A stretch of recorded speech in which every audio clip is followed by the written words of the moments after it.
ಸಾಹಿತ್ಯ ಭವನ ನಿಂತಾಗ ಅವರಿಂದ ಆದೇಶ ಕಾಪಿ ಬಂತು, ಪ್ರವಾಸೋದ್ಯಮ ಇಲಾಖೆಯಿಂದ 50 ಲಕ್ಷ ರೂಪಾಯಿ ಬಿಡುಗಡೆ ಆಗಿದೆ ನಿಮಗೆ ಅಂತ. ಬಹುಶಃ 70 ವರ್ಷದಾಗ ಅದರ ಜಿಲ್ಲಾಧಿಕಾರಿನ ಕೇಳಿದ್ದು ನಾವು, ಯಾವಾಗ ವರ್ಷಕ್ಕೆ ರಾಜ್ಯೋತ್ಸವಕ್ಕೆ 1 ಲಕ್ಷ ಕೊಡ್ತಿದ್ರು ಅಂತ ಅದರ ಜಿಲ್ಲಾಧಿಕಾರಿ ಒಪ್ಕೊಂಡ್ರು. 50 ಲಕ್ಷ ಬಂತು, ಇಲ್ಲೇ ಆದೇಶ ಕಾಪಿ ಬಂತು, ನಮಗೂ ಖುಷಿ ಆದ ಫಸ್ಟ್ ಟೈಮ್ ಕೊಟ್ಟಿದ್ದಾರೆ ಅಂತೇಳಿ ಅವರು ಅಭಿನಂದನೆ ಮಾಡಿದೆವು. ಅದಾದಮೇಲೆ ಅಲ್ಲಿ ಅದು ಬಿಡುಗಡೆ ಆಗಿ ಕಾರ್ಯಕ್ರಮ ಮಾಡಿರಿ, ಅದಕ್ಕೆ ನಮ್ದು ಒಂದು ಸಲ ಮೀಟಿಂಗ್ ಆಯ್ತು. ನಾವೇನಂತೀವಿ, ಬರೀ ರಾಜ್ಯೋತ್ಸವ ಜಿಲ್ಲಾಧಿಕಾರಿ ಕಚೇರಿ ಸುತ್ತ 2 ಕಿಲೋಮೀಟರ್ದ ಆಗಬಾರ್ದು, ಎಲ್ಲಿ ಕನ್ನಡದ ಕೊರತೆ ಐತಿ, ಕನ್ನಡ ಬೆಳೆಸ್ಬೇಕಾಗಿತ್ತು ಅಲ್ಲಿ ಮಾಡೋಣ. ಬೆಳಗಾವಿ, ಉತ್ತರ, ದಕ್ಷಿಣ, ಗ್ರಾಮೀಣ 3 ಕಡೆ ಮಾಡೋಣ ಅಂತ ನಾನು ಪ್ರಪೋಸಲ್ ಇಟ್ಟಿವು. ನಮ್ಮ ಜೊತೆ 3 ಕಡೆ ಮಾಡೋಣ. ಯಾಕಂದ್ರೆ ಟಿಳಕವಾಡಿ ಐತಿ, ಗ್ರಾಮೀಣದೊಳಗೆ ಉಚ್ಮಾವ್ ಮಾಡಿರಿ, ಸಾಮ್ರಾಟ್ ಮಾಡಿರಿ, 3 ವಡಗಾಂವ್ ಕಸಾವ್ ಮಾಡಿರಿ ಅಂತ ಹೇಳಿದ್ವಿ. ಅವಾಗ ಅದು ನಮ್ಮದು ಚರ್ಚೆ ಆಗಿದ್ದಕ್ಕೆ ಒಂದು ಸಲ ಚರ್ಚೆ ಆಯ್ತು, 3 ಕಡೆ ಮಾಡೋಣ. 30 ಅಂದ್ರೆ ಅಷ್ಟರಲ್ಲಿ ಏನು ಮಾಡಿದರು, ರಾಜ್ಯೋತ್ಸವಕ್ಕೆ ಅವತ್ತು ದಿವಸ ಉಪಹಾರ ಊಟ ಹಂಚಕ್ಕೆ 8 ಲಕ್ಷ ರೂಪಾಯಿ ಖರ್ಚು ಮಾಡಿದ್ರು ಅಂತ ಹೇಳಿದ್ರು. ಆಯ್ತಂದ್ರೆ 8 ಲಕ್ಷ ಖರ್ಚು ಮಾಡಿದ್ರೆ ಮಾಡಿರಿ. ಮುಂದೆ ಮತ್ತೆ 3 ಲಕ್ಷ ರೂಪಾಯಿ ಖರ್ಚು ಮಾಡಿದ್ದು ನಿಮ್ಗೆ ನಿನ್ನೆ ಹೇಳಿದ್ದಾರೆ. ಅದನ್ನು ಎದಕ್ಕೆ ಖರ್ಚು ಮಾಡಿದ್ರೆ ಅಂದರೆ ಇಲ್ಲೊಂದು ವಸ್ತು ಪ್ರದರ್ಶನ ಬಂದಿತ್ತು ಪ್ರವಾಸೋದ್ಯಮ ಇಲಾಖೆದು, ಅದರಿಂದ 3 ಲಕ್ಷ ಅದಕ್ಕೆ ತೆಗೆದುಕೊಟ್ರು. 3 1 8 1 ಆಯ್ತು, 11 ಲಕ್ಷ ಹೋಯ್ತು. ಅದನ್ನು ಒಪ್ಕೊಂಡು 39 ಲಕ್ಷ ಉಳಿತು. ನಾವು ನವಂಬರ್ದಾಗ ಹೇಳಿದೆವು, ಈ 3 ಕಾರ್ಯಕ್ರಮ ಮಾಡಿರಿ, 3 ಕಾರ್ಯಕ್ರಮ ಮಾಡಿರಿ ಅಂತ ಅನೇಕ ಸಲ ಭೇಟಿ ಅಂತ ಹೇಳಿದೆವು. ಹುಣೆ ಅಣ್ಣವರು ಕೊನೆಗೆ ಅದು 2 ಕಾರ್ಯಕ್ರಮ ಹಿಡಿತು. ಗ್ರಾಮೀಣ ಬೇಡ ಅಂದ್ರೆ, ಗ್ರಾಮೀಣ ಅವ್ರು ಯಾಕೆ ಬೇಡ ಅಂದ್ರೂ ಗೊತ್ತಿಲ್ಲ, 2 ಕುಳಿತು. ಒಂದು ಬೆಳಗಾವಿ ಉತ್ತರ, ಇನ್ನೊಂದು ದಕ್ಷಿಣ. ದಕ್ಷಿಣ ಅಂದರೆ ನಾವು ನಮ್ಮ ಕೆಲವು ಯುವಕರು ಏನು ಮಾಡಿದ್ರು, ಟಿಳಕವಾಡಿ ಲೇಲೆ ಗ್ರೌಂಡ್ನಾಗ ಮಾಡೋಣ ಅಂತ ಸಜೆಸ್ಟ್ ಮಾಡಿದ್ರು. ಅಲ್ಲಿ ಲಾ ಆ್ಯಂಡ್ ಆರ್ಡರ್ ಅಂತ ಬೇಡ, ಬೆಟ್ಟಿವು ಬಸವೇಶ್ವರ ಸರ್ಕಲ್ ಮಾಡೋಣ. ಹ್ಞೂ ಅಂದಿವು, ಕಾಸಬಾಗ ಬಸವೇಶ್ವರ ಸರ್ಕಲ್ ಅದು ಮೈದಾನ ಇದ್ದಂಗೆ ಐತಿ. ಹ್ಞೂ ಅಂದ್ರೆ ಇಷ್ಟ ಆಗಿದ್ದು ಖರೆ. ಮುಂದೆ ವಿಜಯ ರಾಜೇಶನ ಪ್ರಸ್ತಾಪ ಅಂತ ಯಾರಿಗೆ ಬಂದಾರ, ಇವತ್ತು ಸಂಗೀತಗಾರ ಯಾರು ಬಂದಾರ, ವಿಜಯ ಪ್ರಕಾಶ್ ಅವ್ರನ್ನ ಹೇಳಿದೆ, ಅವ್ರಿಗೆ ಎಷ್ಟು ಫೀ ಅಂತ ಕೇಳಿದೆ. 15 ಲಕ್ಷ ಅಂದ್ರೆ. ನಾ ಅಂದೆ, ಅವ್ರು ಅನೇಕ ಸಲ ಕಿತ್ತೂರು ಉತ್ಸವಕ್ಕೆ ಬಂದಾರ, ಬೇರೆ ಬೇರೆ ಉತ್ಸವಕ್ಕೆ ಬಂದಾರ, ಒಬ್ಬರಿಗೆ 14 ಲಕ್ಷ ಕೊಡೋಕ್ಕಿಂತ ಅಂಥ 50 ಮಂದಿ ಕಲಾವಿದರಿಗೆ ನಾವು ರೊಕ್ಕ ಹಂಚಿ ಈ ಬೆಳಗಾವಿ ಜಿಲ್ಲಾ ಕಲಾವಿದಂತಂದು ಫಂಕ್ಷನ್ ಮಾಡೋಣ ಅಂತ ಹೇಳಿದೆವು. ಉತ್ತರ ಕರ್ನಾಟಕ ಮಾಡಿರಿ, ದಕ್ಷಿಣ ಕನ್ನಡ ಇಂಥ ಫಂಕ್ಷನ್ ಭಾಳ ಹಾಕೋ, ನಮ್ಗೆ ಅಪರೂಪ. 15 ಲಕ್ಷ ಒಬ್ಬರು ಕೊಡೋಕ್ಕಿಂತ ನೀವೆಲ್ಲ ಕಲಾವಿದರಿಗೆ ಮಾಡಿರಿ, ಸರ್ದಾರ್ ಸ್ಕೂಲ್ ಮಾಡಿರಿ, ಬಸವ ಸರ್ಕಲ್ ಮಾಡಿರಿ ಅಂತ ನಾವು ಉದಾರವಾಗಿ ಹೇಳಿದ್ವಿ. ಮುಂದೆ ಮಾಡೋದು ಹೆಂಗೆ ಮಾಡೋದು ನಿಮ್ಗೆ ಬಿಟ್ಟಿದ್ದು. ಅದಕ್ಕೂ ಒಪ್ಕೊಳ್ಳಿಲ್ಲ. ಸಡನ್ನ ನಮಗೆ ಯಾವಾಗ ಗೊತ್ತಾಯ್ತು, 3 ದಿವಸದ ಒಂದು ಪೋಟ್ರ್ ಹಚ್ಚಿದ್ರೆ, ಅವ್ರದ್ದು ಪೋಟ್ರ ಅದು ಹಚ್ಚಿದಾಗ ಗೊತ್ತು ವಿಜಯ ಪ್ರಕಾಶಿನ ಬರಾತಾರಂತ. ಮಾಧ್ಯಮದವ್ರಿಗೆ ಗೊತ್ತಿಲ್ಲ, ಬೆಳಗಾವಿ ಜನತೆಗೆ ಗೊತ್ತಿಲ್ಲ, ಕನ್ನಡ ಸಂಘಟನೆಗಳ ಬೇರೆ ಬೇರೆ ಸಂದರ್ಭದೊಳಗೆ ನಾವು ಅವ್ರನ್ನ ಬೆಟ್ಟಕ್ಕಿವು, ಅವಾಗೂ ಬರಲಿಲ್ಲ. ಸಡನ್ನಾಗಿ ಅವ್ರಿಗೆ ಪೇಮೆಂಟ್ ಮಾಡ್ಯಾರಂತ ಸುದ್ದಿ. ಈ ರೀತಿ ಅವ್ರಿಗೆ ಹೆಂಡ್ಬಿಲ್ ಹಂಚು ಪಾಳೆ ಬಂತೀಗ, ಪತ್ರಿಕೆ ಒಳಗೆ ಹೆಂಡ್ಬಿಲ್ ಹಂಚೋದು ಅಲ್ಲ, ಯಾವುದೂ ಇಲ್ಲ. ಇದನ್ನ ಹಿಂಗೆ ಒಂದು ಹಂಚಿಬಿಟ್ರು ಅವಸರವಾಗಿ. ನಂದೇನಂತೀನಿ, ನವಂಬರ್ ಮಾಡುವಂಥ ರಾಜ್ಯೋತ್ಸವ ಫೆಬ್ರವರಿ ಮಾಡಿದ್ರೆ ಹಚ್ಚಿದ್ದಾರೆ ಈಗ 70ನೇ ರಾಜ್ಯೋತ್ಸವ ಅಂತ. ಅಲ್ಲ, ನಾವು ನವಂಬರ್ದಾಗ ನೀವು 8 ಲಕ್ಷ ಊಟ ಖರ್ಚು ಮಾಡ್ತೀರಿ, 3 ಲಕ್ಷ ವಸ್ತು ಪ್ರವೇಶ ಮಾಡ್ತೀರಿ, 39 ಲಕ್ಷ. ಅವಾಗ ಎಲ್ಲರೂ ಕುಡ್ಕೊಂಡು ಒಂದು ದೊಡ್ಡ ಕಾರ್ಯಕ್ರಮ 3 ಕಾರ್ಯಕ್ರಮ ಮಾಡ್ಬೋದಿತ್ತು. 10 3 ಲಕ್ಷ 30 ಲಕ್ಷ ಮಾಡ್ಬೋದಿತ್ತು. ಇದು ಯಾಕೆ ಅವರು ತರಾತುರಿ ಮಾಡಿದ್ದಾರೆ ಅನ್ನೋದು ಗೊತ್ತಿಲ್ಲ. ಯಾಕೆ ಜಿಲ್ಲಾಧಿಕಾರಿನ ಅನೇಕ ಸಂದರ್ಭದಲ್ಲಿ ನಾವು ಸಪೋರ್ಟ್ ಮಾಡಿದ್ವಿ. ಜಿಲ್ಲಾಧಿಕಾರಿ ಅದು ಧೈರ್ಯಶೀಲಿ ಮಾನ್ಯಕೇಶನ್ಯಾಗ ನಾವೇ ಅವ್ರಿಗೆ ಸಪೋರ್ಟ್ ಮಾಡಿ ಅವ್ರ ವಿರುದ್ಧ ಏನಾದ್ರು ಅದು ಧ್ವನಿ ಎತ್ತೀವಿ. ಅವರು ಒಂದು ನಮೂನಿ ಹಠಮಾರಿತನ ಧೋರಣೆ ಒಳಗಿಸಲು ಅಂತ ನನಗನ್ನಿಸುತ್ತೆ. ಸರ್ವಾಧಿಕಾರ ಧೋರಣೆ, ನೀವೆಲ್ಲರೂ ಏನು ಹೇಳ್ತೀರಿ ಅದೆಲ್ಲ ನಮ್ಮದೇ ನಡೆಸಬೇಕು ಅನ್ನೋದು ಒಂದು ಹಠಮಾರಿತನ ಧೋರಣೆ, ಸರ್ವಾಧಿಕಾರ ಧೋರಣೆ. ಯಾಕಂದ್ರೆ ಜಿಲ್ಲಾಧಿಕಾರಿಗಳಿಗೆ, ಯಾಕಂದ್ರೆ ಇನ್ನೂ ವಯಸ್ಸಿನಾಗ ಸಣ್ಣವ್ರವರು, ನಾವು 80ರಿಂದ ನಮ್ಮ ಪೀಳಿಗೆ 82ರಿಂದ ನೋಡಿದ್ವಿ. ಒಂದು 20 DC ನೋಡಿದ್ದ, 20 ಜಿಲ್ಲಾಧಿಕಾರಿ ನೋಡಿದ್ವಿ ಬೆಳಗಾವಿ ಗಡಿ ಭಾಗದಾಗ. ಅನೇಕರನ್ನ ಇವತ್ತು ನೆನಪು ಮಾಡ್ತೀರಿ ನೀವು. ನಾ BL ಮನಿ ಕಟ್ಟಿ ಹಿಡ್ಕೊಂಡು, ಅನಿರುದ್ಧ ಸಾಹೇಬ್ ಹಿಡ್ಕೊಂಡು, ಪ್ರದೀಪ್ ಸಿಂಗ್ ಖರೋಲ ಹಿಡ್ಕೊಂಡು, ಜಯರಾಮ್ ಸಾಹೇಬ್ ಹಿಡ್ಕೊಂಡು, ಇದೇ ಶಾಲೆ ರೆಸಲ್ಯೂಷನ್ ನೆನಪು ಯಾಕೆ ಮಾಡ್ಕೋತೀವಿ ಅಂದ್ರೆ, ಗಡಿ ಭಾಗದಾಗ ಒಬ್ಬ ಜಿಲ್ಲಾಧಿಕಾರಿ ಯಾವ ರೀತಿ ನಡ್ಕೋಬೇಕು ಅನ್ನೋದನ್ನು ಈ ಎಲ್ಲ ಜಿಲ್ಲಾಧಿಕಾರಿಗಳು ಇಲ್ಲಿ ಹೆಜ್ಜೆ ಮೂಡಿಸೋಗಿದ್ದಾರೆ ಗಡಿ ಭಾಗದೊಳಗೆ. ಇವತ್ತು ಕನ್ನಡ ಉಳಿಸೋ ಕೆಲಸ ಮಾಡಿದ್ದಾರೆ. ಇಲ್ಲಿ ಇವ್ರ ನಡತೆ ನೋಡಿದ್ರೆ ಅವರು, ನಾವು ಹೇಳಿದೆ ಅವ್ರಿಗೆ, ಇಲ್ರಿ ಇದೊಂದು ಯಾವುದೋ ಒಂದು ಮನವಿ ಚೀಫ್ ಸೆಕ್ರೆಟ್ರಿಗೆ ಕಳಿಸಿನ ಅಂತನ್ನಿ. ಏನು ರೀ, ನಾ ಚೀಫ್ ಸೆಕ್ರೆಟರಿಯಿಂದ ಅಲ್ಲಿ ನಾನು ಹೋಗವ ಅಂದ್ರೆ, ಅಪ್ಪ ನೀ ಚೀಫ್ ಸೆಕ್ರೆಟರಿ ಆದ್ರೆ ನನಗೆ ಖುಷಿ ಐತೆ ಅಂತ ಹೇಳಿ. ಯಾಕಂದ್ರೆ ನಿಮ್ಮ ವಯಸ್ಸಿನಷ್ಟು ನಮ್ಮ ಅನುಭವ ಐತೆ ಅಂತ ಹೇಳಿ, ನಿಮ್ಮ ವಯಸ್ಸಿನಷ್ಟು ನನ್ನ ಅನುಭವ ಐತೆ. 82ರಿಂದ ಗೋಕಾಕ್ ಚಳವಳಿಯಿಂದ ನಾವು ಇದ್ದವ್ರು ಅಂತ ಹೇಳಿ. ಎಲ್ಲ ಹುಡುಗರು ಯಂಗ್ಸ್ಟರ್ಸ್ ಅದಾರೆ. ಆದರೆ ಈ DC ಅವರು ಇದು ಮಾಡಿದ್ದಕ್ಕೆ ಅದನ್ನು ಯಾಕೆ ಮಾಡಿದ್ರು ಅನ್ನೋದು ಇನ್ನೂ ತನ ನಮ್ಮ ನಿಗೂಢ ಐತಿ. ಯಾಕೆ ತರಾತರು, ಏನು ಅವಸರ ಇತ್ತು, ಅವ್ರು ಇನ್ನೂ ಚೀಫ್ ಸೆಕ್ರೆಟರಿ ಆಗಲಿ, ಎಲ್ಲೇ ಉದ್ದಕ್ಕೆ ಹೋಗಲಿ, ಅದು ನಮ್ಮ ಹಾರೈಕೆ ಐತಿ. ಆದ್ರೆ ಇದನ್ನು ಮಾಡಿದ್ದು ನೋಡಿದ್ರೆ ಮಾಧ್ಯಮವನ್ನೂ ಕತ್ತಲಾಗಿಟ್ರು, ಬೆಳಗಾವಿ ಜನತೆಯನ್ನು ಕತ್ತಲಾಗಿಟ್ರು. ನಾವು ಯಾವುದೇ ಸಂದರ್ಭದೊಳಗೆ ನಾವು ಮೀಟಿಂಗ್ ಮಾಡೋಕ್ಕೆ ಹೋಗವ್ರ ನಮಗೂ ಸ್ಪಷ್ಟ ಕಲ್ಪನೆ ಕೊಡಲಿಲ್ಲ. ಅಲ್ಲ ಈಗ ನೋಡ್ರಿ, ಅವ್ರೊಂದು ಮಾತಂದಾರ, ಅನುದಾನ ಒಬ್ರು ಯಾರೂ ತಂದಿಲ್ಲ ಅಂತ. ಒಬ್ಬರ ತಂದಿಲ್ಲ ಅಂತ ನಾವೆಂದೂ ಕ್ಲೇಮ್ ಮಾಡಿಲ್ಲ. 30 ಮಂದಿ ಹೋಗಿದ್ದೆವು.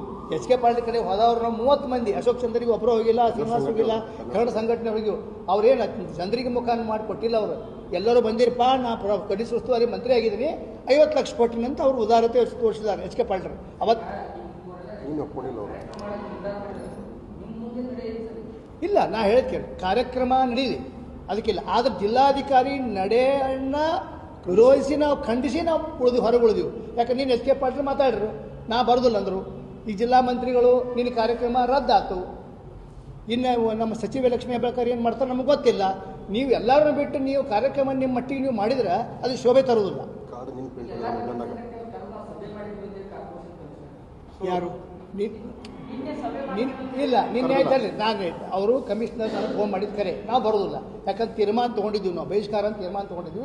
ನೀವು ಕಾರ್ಯಕ್ರಮ ಮಾಡ್ಕೋರಿ, ನಾವು ಬರೋದಿಲ್ಲ. ನಮ್ಮ ಸಾತ್ವಿಕವಾದ ನಮ್ಮ ಪ್ರತಿಭಟನೆ, ಸಾತ್ವಿಕವಾದ ಆಕ್ರೋಶ ಐತಿ, ನಾವು ಬರೋದಿಲ್ಲ. ನೀವು ಕಾರ್ಯಕ್ರಮ ಮಾಡೋದು ನಮ್ದೇನು ತಕರಾರಿಲ್ಲ, ಮಾಡ್ಕೋರಿ. ಆದರೆ ನೀವು ರಾಜ್ಯೋತ್ಸವ ಕಾರ್ಯಕ್ರಮವನ್ನು ಫೆಬ್ರವರಿಯಾಗ ಮಾಡೋದು ಎಷ್ಟು ಸೂಕ್ತ ನಮ್ಮ ಪ್ರಶ್ನೆ. ಅಲ್ಲಿ ಬೋರ್ಡ್ ಹಚ್ಚಿದ್ದಾರೆ, ಈಗ 70ನೇ ರಾಜ್ಯೋತ್ಸವ ಎಷ್ಟು ಸೂಕ್ತ ಹೇಳ್ರಿ.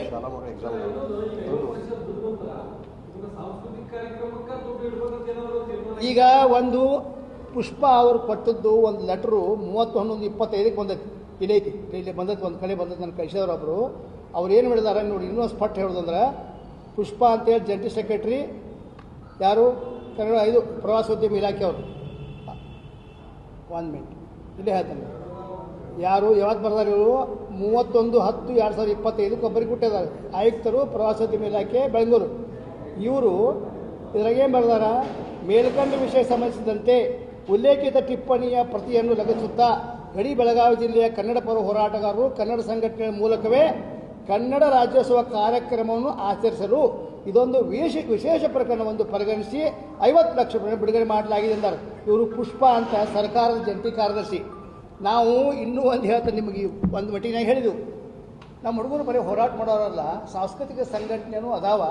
ಅವ್ರ ಮೂಲಕ ನೀವು ಬೇರೆ ಬೇರೆ ಭಾಗದಾಗ ಅವ್ರ ಜವಾಬ್ದಾರಿ ಕೊಡ್ರಿ. ಕನ್ನಡ ಮತ್ತು ಸಂಸ್ಕೃತಿ ಇಲಾಖೆ ಜಂಟಿ ಸೇವೆ ಹೋದ್ರೆ ಮಾಡ್ರಿ, ನೀವು ಮಾಡ್ರಿ, ಸಾಂಬ್ರಾ ಮಾಡ್ರಿ, ಉತ್ಸವ ಮಾಡ್ರಿ, ಕಸಬಾ ಬರ್ರಿ. ಇದನ್ನೂ ಒಂದು ಪ್ರಪೋಸಲ್ ಇಟ್ಟಿದ್ದು. ಅದ್ರ ಏನು ಬರ್ದಾರ, ಕನ್ನಡ ಹೋರಾಟಗಾರರು ಕನ್ನಡ ಸಂಘಟನೆ ಮೂಲಕವೇ ಈ ಅನುದಾನವನ್ನು ಬಳಸಬೇಕು ಅಂತ ಬರ್ದಾರ. ಪುಷ್ಪ ಜಂಟಿ ನಿರ್ದೇಶಕರು 31/10 ಇದನ್ನೂ ಕಡೆಗಣನೆ ಮಾಡಿರಿ. ನಾವು ಹೇಳಿದ ಸಜೆಷನ್ನು 3 ಕಡೆ ಅಂತದ್ದು ಅದನ್ನೂ ಕಡೆಗಣನೆ ಮಾಡಿರಿ. ನಿಮ್ಮ ಉದ್ದೇಶ ಏನಂದ್ರೆ ಬೆಳಗಾವಿ ಜಿಲ್ಲಾಧಿಕಾರಿಗಳು ಹೆಂಗಿರ್ಬೇಕಂತ ಹೇಳಿ ನಾವು ನಿರೀಕ್ಷೆ ಮಾಡ್ತೀವಿ. ಗಡಿ ಭಾಗದೊಳಗೆ ಎಲ್ಲ ಕನ್ನಡ ಸಂಘಟನೆಗಳು ಒಗ್ಗಟ್ಟಾಗಿ ಹೋಗಬೇಕು, ಕನ್ನಡ ಸಂಘಟನೆಗೆ ಅವ್ರು ಸಲಹೆ ಸೂಚನೆ ಕೊಡಬೇಕು. ಅಂದಾಗ ನೀವು ಈ ಬೆಳಗಾವಿ ಬೇರೆ ಹುಬ್ಬಳ್ಳಿ ಧಾರವಾಡ ಬಿಜಾಪುರ ಜಿಲ್ಲಾಧಿಕಾರಿಗಳು ಬೇರೆ ಗಡಿ ಭಾಗದಾಗ ಹಾಗೇ ಬೇಕು. ನಾವು ಮನವಿ ಕೊಡೋಕಾದಾಗ ಅವರು ಏನೇನು ಅಂದ್ರೆ ನಾನೇ ಹೇಳಿದೆ, ನೀವು ಸಣ್ಣವರದಲ್ಲಿ ಭಾಳ ದೊಡ್ಡವರಾಗಬೇಕು, ನೀವು ಜಿಲ್ಲಾಧಿಕಾರಿಗಳಾಗಿ ಈ ನಡೆ ಸರಿಯಲ್ಲ ಅಲ್ಲಿ.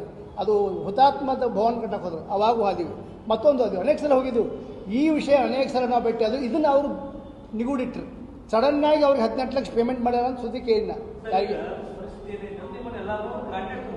ಹೌದು, ಕ್ಯಾಂಡಿಡೇಟ್, ಎಸ್, ಅದ್ರಾಗೇನು ಸೊಸೈಟಿ ಅವ್ರು ಹೇಳ್ದಂಗೆ ನಾವು ಕೇಳ್ತೇವೆ, ಕೇಳ್ತಾರ ಪರ್ಫೆಕ್ಟ್. ಇಲ್ಲ, ಅವ್ರು ನೋಡ್ರಿ, ನಿನ್ನೆ ಅವ್ರು ರದ್ದಾಗೈತಿ. ನಿನ್ನ ಕಾರ್ಯಕ್ರಮ ಅವ್ರ ಬೆಳಗಾವಿ ಪ್ರೋಗ್ರಾಮೇ ಇವತ್ತು ರದ್ದಾಗೈತಿ ಜಿಲ್ಲಾ ಮಂತ್ರಿಗಳದ್ದು. ಎಚ್ ಕೆ ಪಾಟೀಲ್ ತನಕ ನೀನು ಇಷ್ಟೊತ್ತಿನಾಗ ನಾನು ಮಾತಾಡೀನಿ, ಅವ್ರು ನಾವು ಬರೋದಿಲ್ಲ ಅಂದ್ರೆ.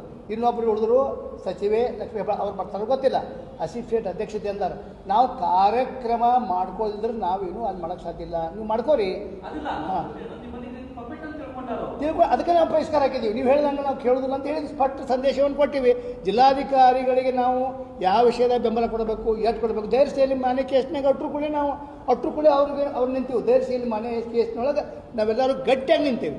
ಜಿಲ್ಲಾಧಿಕಾರಿ ಅಂದರೆ ನಾವು ಕರ್ನಾಟಕ ಅಪಮಾನ ಅನ್ನೋ ಮಟ್ಟಿಗೆ ನಾವು ಗಟ್ಟಿಯಾಗಿ ನಿಂತೀವಿ.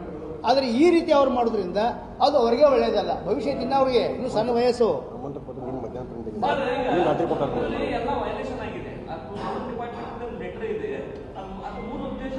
ವೈಲೇಟ್ ಆಗಿದೆ. ಈಗ ಸ್ಪಷ್ಟವಾಗಿ ಹೇಳ್ತೀನಿ, ಅವ್ರು ಯಾವ ಉದ್ದೇಶಕ್ಕೆ ಕೊಟ್ಟರು ಅದು ಉಲ್ಲಂಘನೆ ಆಗೈತಿ. ಅದನ್ನು ನಾನು ನಿನ್ನೆ ಸೂಕ್ಷ್ಮವಾಗಿ ಪ್ರವಾಸೋದ್ಯಮ ಮಂತ್ರಿಯ ಗಮನಕ್ಕೆ ತಂದೇನೆ. ಇದು ಮುಗಿದ ಮೇಲೆ ಸಮಗ್ರವಾದ ಒಂದು ಅಕ್ಟೋಬರಿಂದ ಇಲ್ಲಿವರೆಗೆ ಬೆಳವಣಿಗೆಗಳನ್ನು ಪ್ರವಾಸೋದ್ಯಮ ಮಂತ್ರಿಗಳಿಗೆ ನಾವು ವಿವರವಾಗಿ ಅದನ್ನು ಬರಿತೀವಿ. ಯಾಕಂದ್ರೆ ಇದು ಹಿಂಗೆ ಅವತ್ತು ಮತ್ತೊಮ್ಮೆ ರಿಪೀಟ್ ಆಗಬಾರ್ದು. ಇದು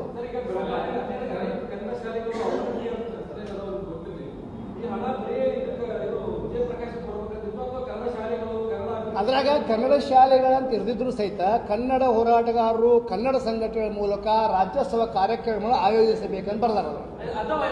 ಅದು ಹೈಲೈಟ್ ಆಗಿತ್ತು. ಹೌದು, ಅದು ಹೈಲೈಟ್ ಆಗಿತ್ತು. ನಾವು ಹಚ್ಚಿದಾರ. ಈಗ ನಾವು ಇದು ಮುಗಿದ ಮೇಲೆ ಬರಿತೀವಿ ಎಲ್ಲೆಲ್ಲಿ ಹೈಲೈಟ್ ಆಗೈತಿ, ಜಿಲ್ಲಾಧಿಕಾರಿ ವಿರುದ್ಧ ಏನು ಶಿಸ್ತು ಕ್ರಮ ನಾವು ಕೇಳ್ತೀವಿ. ಹೌದು, ಪ್ರವಾಸೋದ್ಯಮ ಮಂತ್ರಿನ ಬರೀಬೇಕಾ? ಯಾಕಂದ್ರೆ ತಂದವ್ರು ನಾವು 30 ಮಂದಿ, ಅದ್ರಾಗ ಅಭಿಮಾನದಿಂದ ಹೇಳ್ತೀವಿ. ನಾವು ಅಭಿಮಾನದಿಂದ 30 ಮಂದಿ ಹೋಗಿದ್ದೀವಿ. 30 ಮಂದಿ ನಮ್ಮ ರಿಕ್ವೆಸ್ಟ್ ಮೇಲೆ ಎಸ್ಕೇಪ್ ಆದ್ರೆ ಬಿಡುಗಡೆ ಮಾಡಿದಾರ. ನಾವು ತಂದೀವಲ್ಲ. ಮತ್ತು ಜಿಲ್ಲಾ ಮಂತ್ರಿಗಳ ಗಮನಕ್ಕೂ ತರ್ತೇವೆ. ಜಿಲ್ಲಾ ಮಂತ್ರಿಗಳ ಗಮನ ಯಾಕಂದ್ರೆ ಜಿಲ್ಲಾ ಮಂತ್ರಿಗಳು ಬರ್ತಾರಂತ ಇವತ್ತು ಊರು ತುಂಬ ಪ್ರಚಾರ ಮಾಡ್ಯಾರ. ನಿನ್ನೆ ಆಹ್ವಾನ ಪತ್ರ ಪ್ರಿಂಟ್ ಆಗೈತಿ. ರಾತ್ರಿ 9 ಗಂಟೆ ಪ್ರಿಂಟ್ ಮಾಡಿದ್ದಾರೆ. ಕ್ರೀಡಾಂಗಣದೊಳಗೆ ಫಂಕ್ಷನ್ ಮಾಡಬೇಕಾದ್ರೆ ನಿಮ್ಗೆ ಗೊತ್ತೈತಿ, ಕನಿಷ್ಠ ಒಂದು 15-20 ಸಾವಿರ ಮಂದಿ ಸೇರ್ಬೇಕು. ಇಲ್ಲೇ ಎಲ್ಲಪ್ಪ ಕುಮಾರಗಂಧರ್ವ ಹಾಲ್ ಐತಿ, ಸಾಹಿತ್ಯ ಭವನದಾಗ ವಿಷಯ ಬೇರೆ. ಕ್ರೀಡಾಂಗಣದಾಗ ಮಾಡ್ಬೇಕು. ಮಂದಿ ಹೋಗ್ಬೋದು, ಆಸ್ವಾದಿಸ್ಬೋದು, ಮನರಂಜನೆ ಮಾಡ್ಕೋಬೋದು. ಆದರೆ ನೀವು ಮಾಡಿದ್ದ ರೀತಿ ಏನಿದಲ್ಲ ಅದಕ್ಕೆ ತಕರೈತೆ. ಇದು ಕಾರ್ಯಕ್ರಮ ಮುಗಿದ ಮೇಲೆ ಸಮಗ್ರವಾದ ವರದಿಯನ್ನು ಮುಖ್ಯಮಂತ್ರಿಗಳು, ಮುಖ್ಯ ಕಾರ್ಯದರ್ಶಿಗಳು ಹಾಗೂ ಪ್ರವಾಸೋದ್ಯಮ ಮಂತ್ರಿ ಗಮನಕ್ಕೆ ತರ್ತೇವೆ. ಯಾಕಂದ್ರೆ ಜಿಲ್ಲಾಧಿಕಾರಿ ಈ ರೀತಿ ನಡ್ಕೋಬಾರ್ದು. ಇನ್ನು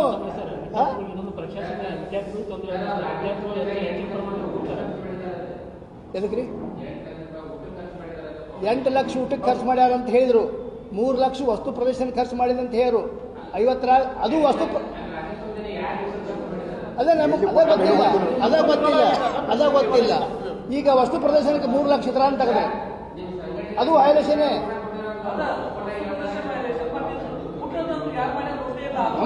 ನಮಗೂ ಗೊತ್ತಿಲ್ಲ. ಸರ್, ನಾನು ನೋಡಿದ್ದೀನಿ ಗೂಡ್ಸ್ ಗಾಡಿ ಒಳಗೆ ಸಣ್ಣ ಇಷ್ಟ ಅನ್ನ ಮತ್ತು ಫುಡ್ ಪ್ಯಾಕೆಟ್ ಮಾಡಿದಾರ. DC ಅವ್ರು ಹೇಳ್ತಾರ 50 ರಿಂದ 100 ರೂಪಾಯಿ ಬೆಲೆ ಕಟ್ತಾರ. ಅದಕ್ಕೆ ಡಬಲ್. मैग्नेटा हमारा आइसक्रीम मेड विद मिल्क।